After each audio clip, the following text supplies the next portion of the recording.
Welcome to the TTS Talking Educators podcast. Each week we'll be joined by educational experts from across the globe, offering exclusive insights, inspiration and guidance to help practitioners unlock the potential for learning in educational settings.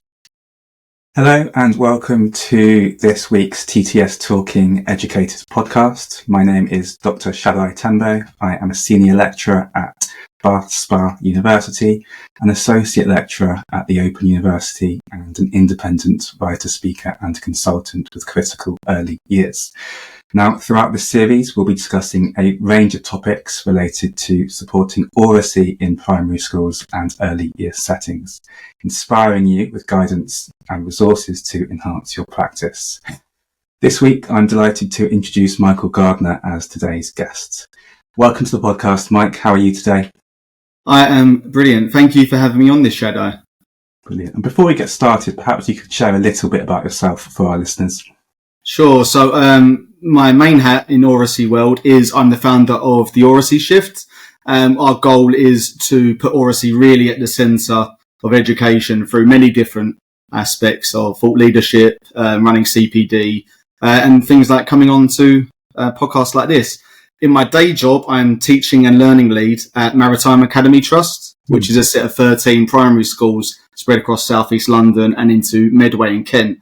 And in that role, I do many things from running our ECT programme, leading our CPD pathways and doing lots of work with school leaders and teachers in the classroom as well. So many different hats, but Oracy feeds through all of them. That's brilliant, Mike. And let's start with the big picture then. What exactly is Oracy? What does it mean to you? And why is it so important for social mobility? So Oracy is something when I started teaching, it would have just been talked around talk, communication and language. And I think in the last few years, especially since the pandemic, the actual phrasing of Oracy has come to the forefront, but it's been around for a lot longer. I think since 1965, when Andrew Wilkinson coined the phrase. And since then, lots of theorists and academics, and now lots of really great organisations have delved into it. For me, Oracy is, and lots of people will recognise the two elements of learning to talk and then learning through talk. And it's that sort of combination of the two.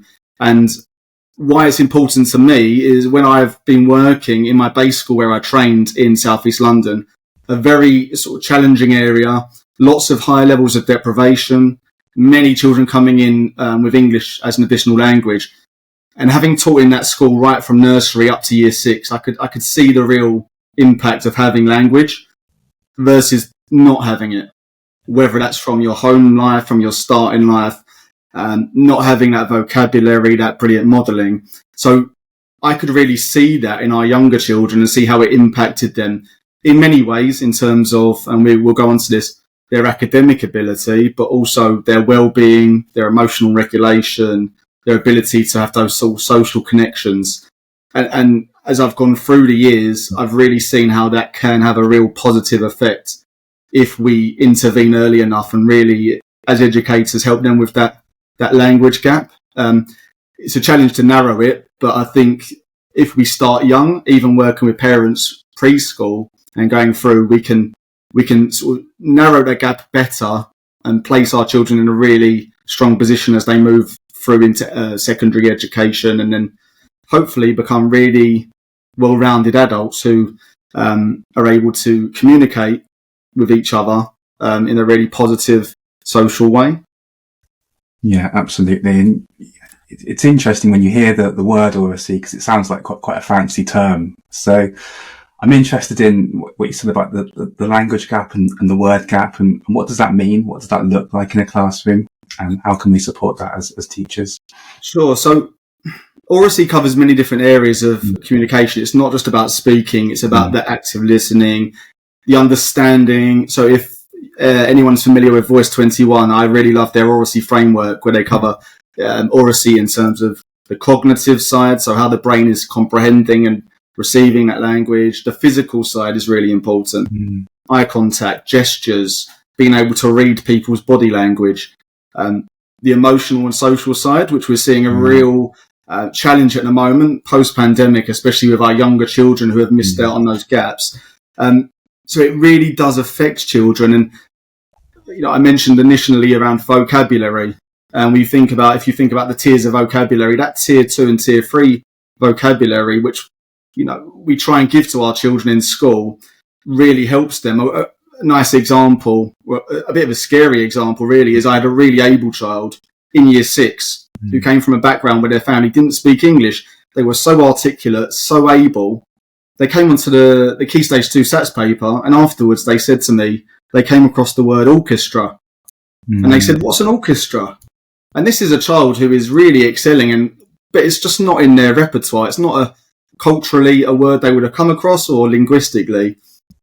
And it's those gaps that we're trying to support them with. Academically, it allows them to understand the learning, allows them to contribute confidently and make sense of it. And also, I think when you look at cognitive load, lots of work I've done in school with some of our classes around reading, especially in reading fluency.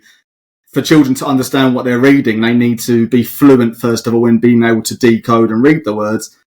In essence, it's similar with the spoken language. If your brain's trying to figure out what a word means and it doesn't understand, it's got gaps in what it's hearing, your cognitive load is going towards that, rather than being able to respond and take it on board and digest and interpret that information. So, and this isn't just for children in primary, this goes all the way through to secondary and into the adult space. So that's why it's important for me as a teacher, also as a parent, is getting that language in there and exposing them to it really at an early stage, so that they have those tools to go and access learning in whatever form they want to as they grow up. Absolutely. And we've seen so many reports about children's communication and language difficulties in light of COVID-19 over the past few years. To what extent are we still understanding the implications of that in our classrooms, and how does that link to your work on Oracy?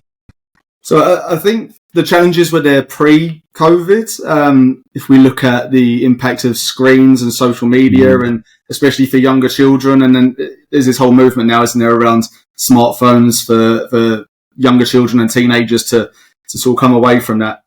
I think the pandemic has certainly ingrained it, especially within our younger children, where they didn't have that social aspect to it. I was doing research recently looking at some of the mighty sort of names of education, such as Vygotsky and Bruner and Piaget, and they speak about language as a social interaction. And I think just after the pandemic, I went and worked in nursery in our school, and it was really clear there to see those children that had been born just prior to the lockdowns, and they're coming in, they hadn't socially interacted, they hadn't had the chance outside of their small bubble to watch other children, watch how adults converse, watch how to resolve conflicts between them. And therefore they're not building that part of their brain, and they're not using their language in that expressive way. Which you're seeing in school now. We're still unpicking the fallout from COVID around physical behaviours and children being able to emotionally self-regulate.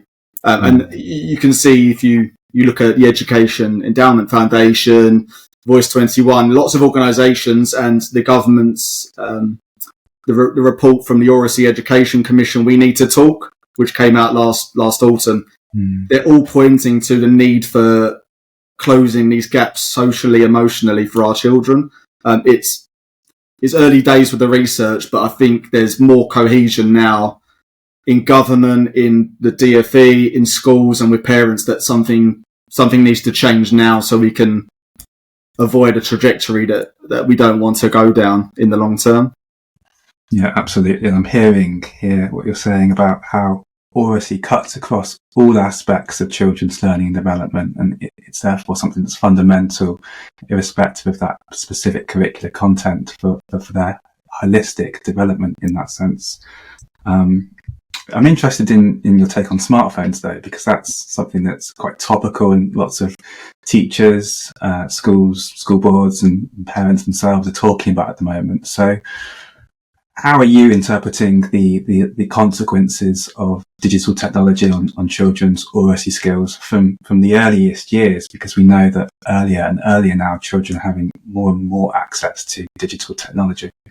Yeah, well, I'm sort of someone looking at me and what I do in my schools, in my role, would maybe think, oh, it's a bit of a sort of odd balance, because I'm really on board with digital learning, but in our schools, digital learning is pedagogy is the driver, is what we say. So it's the teaching and the way you use technology is more important than the tool itself.